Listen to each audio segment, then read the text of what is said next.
What is up, guys? It is your boy NCSO7 here, and welcome to another review video. Today I'm going to be reviewing 13 Sentinels Aegis Rim, and I don't know if you can necessarily take this as a spoiler or not, but spoiler alert, I love this game. So let's just go right into this. So I honestly did not see that much of the game going into this game.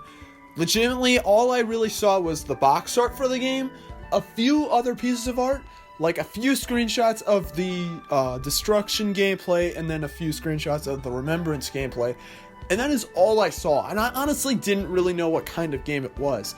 I had no clue until I bought the game and then sat down and played it, and then it became one of my favorites. So keep in mind, I did go into the game with practically no context of anything going on. So yeah, but anyways, I just want to kind of set that in stone before I go into this review. But we may as well start off with this review with, of course, the presentation. Now, this game is beautiful to look at. I gotta go straight to the visuals. This game is just beautiful. Essentially, this game, instead of using a lot of 3D stuff, it instead relies on a lot of 2D drawings, and oh man, does it look good. All the characters are so beautifully drawn, and it just looks so good. They're also very expressive and just look so good. You can see it on the screen right now. It's really beautiful. Very unique kind of style. Even though it is vanillaware art, it still looks really solid. And this is the kind of art that I can see. This is the kind of art that is going to remain great forever. I think there's a word for it, timeless. Yeah, something like that. Like, this game's art is gonna be, like, always look good. Point being the point. And this doesn't just apply to just this stuff, because there's also the RTS stuff and destruction. Yeah, if you couldn't tell, this game is divided in gameplay, but I'll get more into that later. And even the RTS gameplay is really good, and it looks really nice, too. Even though it does kind of look a little weird, since the kaiju are just these pixelized pieces of crap, whatever. Excuse me. It looks really good regardless, though. The only time I'd say the game really does chug when it comes to performance, though, is that sometimes in the RTS stuff, if you use a lot of missiles at once, it can cause some lag, and it's not the best look. This is most easy to see during the final battle. Also, and this is not a spoiler, since it's just a little thing. Using too much mini missiles can make the game lag, and it's the only real time I've ever seen the game lag out, and it's not bad, though. It's really not that big of a deal. It really didn't bother me much, since you don't really see it that much. It only really happens whenever there's way too much on screen. But seriously, though, this game runs perfectly fine, and the visuals, and the story. Now, for the story, I'm not going to say anything other than kids can time travel and fight various kaiju within this futuristic war using these Sentinels, and that's all I'm gonna say. Seriously, this game's story is very complex. Like, I'm not even gonna try to explain it to you, because first of all, spoilers, and second of all, even I don't know how to articulate the story. It is so hard to comprehend. But don't take it the wrong way, though. That may make it sound kind of like a bad thing, but trust me, it really isn't. In fact, the game actually has a section called Analysis, where you can actually read up on all of the events that happen throughout the game. So it gives you a bit of an idea to understand the story, but I will say, without certainty, that this game's story is deep. It's really tight. And the story doesn't just revolve around just the story, but also the characters themselves. You play as 13 protagonists, and all 13 protagonists, in terms of their character, are really good. I do actually plan to do a video later down the line, in a couple of weeks or something like that, of the tier list of the protagonists, because the protagonists, every single one of them I like. At the very least, I'd say the few of them I'm kind of like, you're alright, but all of them are really good. So, there's never a character that's gonna be like, ugh, aside from maybe a couple secondary characters, but Really, really solid though. Characters are really good and the story is really good. Honestly, I'm not even going to say much other than just play the game for yourself to see it. It's really good. And now onto the gameplay. Now, kind of like I said earlier, there's 2 modes of gameplay you can play in. The first one that I'll go over first, that is the most gameplay oriented, is the mode Destruction. Basically, it's similar to that of a tower defense game.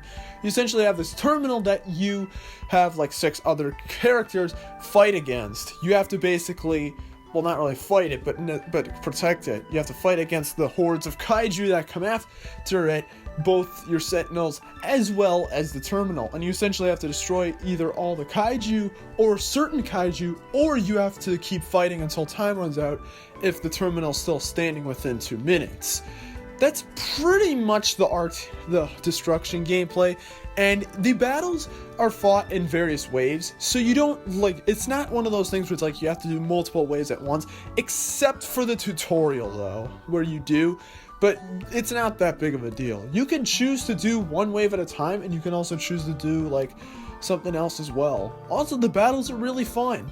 Now, I will be honest, it isn't the best part of the game, but the thing is, it's still really good.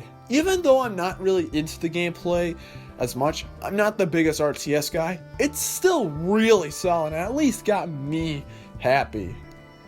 It's really solid. And it's not just come down to the battles, but there's also a lot of upgrades and certain abilities that you can use and purchase as well. There's a lot, and each Sentinel has at least something different that can at least make it a lot more helpful. Whether it can place down mines, place a sentry gun, use a rocket launchers, or whatever. Or if they can just move in a more easy way. It's really, really solid. So the RTS stuff never gets that boring. However though, like I said before, it isn't the best part of the game.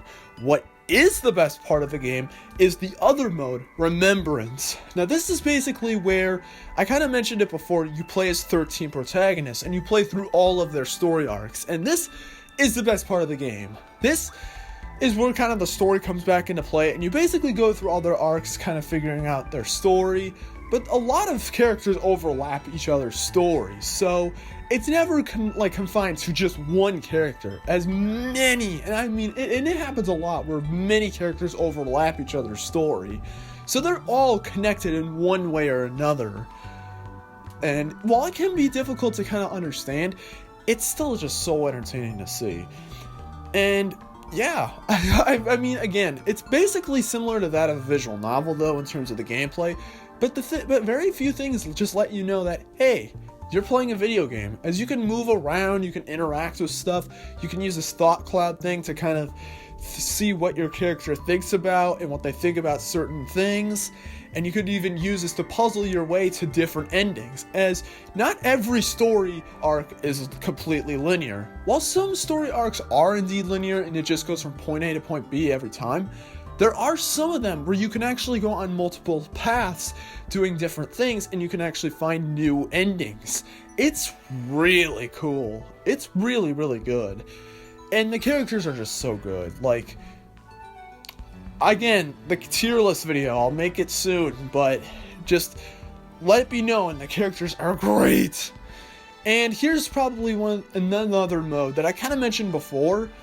The analysis mode. This mode is very different from the others, as this one is basically just a huge glossary, or this big wikia page that details things about all of the characters in one of the sections called mystery files, where you can basically get biographies and stuff and information on like anything that's in the game, whether it's a character or maybe even a few backgrounds and whatnot.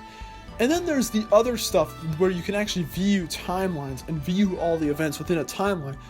And you can see this for like all the events in the game or just certain characters. So it can make it a lot easier to go through story arcs if you don't understand them the first time. I really like that this mode exists because for those who want to piece the lore together a lot more, this is a great mode to kind of help you through that. I honestly haven't spent that much time in it, but I may eventually. Who knows? But honestly though, gameplay wise, while it isn't the best ever, as it's definitely It's all the other stuff that makes it really satisfying. And not only that, the gameplay's still really good in the first place. It's just that it's not, like, really, really good. But it is whatever. And controls are fine. And for the now for the content. Honestly, I bought the game for $60, and to be fully honest, it may not seem like this game is worth $60, but the game packs a good amount in there for you. It packs at least a 30-hour game in there, and there's a lot you can do, and you can even go for the Platinum Trophy. There's a lot to piece together, and honestly, even though the game may only be 30 hours long and it's a $60 game, here's the one thing. It's a very unique game, and it is very clear that the developers put a lot of passion into it. Even saying that this was basically a love letter to all of the stuff that they've been trying to develop before, and that they may not ever be able to even replicate it again. Honestly, I'd be surprised if we ever see a sequel to this game. Let's hope, but probably not, given that the game sales. But I'll get into that more later. I'm getting ahead of myself. Back to the amount of content. The game has a lot of content. You can keep playing stuff. And heck, okay, maybe you may take this as a spoiler. Just skip ahead a little bit if you don't want to hear about something you unlock after beating the game. Alright, when you beat the game, you actually gain access to even more waves that you can go through. And there's a lot of waves for like the 4th area, which is only unlocked after beating the game. And there are so many ways to do. So if you're really into the destruction gameplay, they've got you covered. And you can also play it on different modes as well. And yeah, but honestly, content-wise, it's really good. And of course, the game's soundtrack. Oh, is the soundtrack good? Well, I wouldn't say it's the most spectacular soundtrack ever, as only a few tracks really did jump out at me. The music is still really solid in this game. So, yeah. Now, on to the final thoughts. Now, like I said before at the very beginning of this review, I really, really, really like this game, and I would really recommend that you get this game. Like, seriously. Heck, my copy of the game even came with a little art book. It's so cool. Even though the art book is very surface level, the fact that it still gave you an art book in the first place is really cool, especially with no extra cost, at least when I got it. But that's besides the point. This game is really solid. It is 100% worth your time, and it's sad to see that this game didn't really sell that well. From what I know, it only sold around over 300,000 copies worldwide, which isn't the worst, as this game is kind of niche, but I think the game should have sold 7 billion copies. Yeah, that's what should have happened, but I don't know. Hopefully we can see some more stuff. And it seems that the people who did get it and played it really, really like it. But yeah, there's not really much else to say. So, on my scale from 0 to 10, I'm giving this game a 9.5 out of 10. It's very clear that this is a passionate development. It worked well. The developers really wanted to make this game as good as they could. And it really does show. You can tell how much effort they put into every nook and cranny of this game. It's just really good, and 100% am recommended, just because of how unique of a game it is.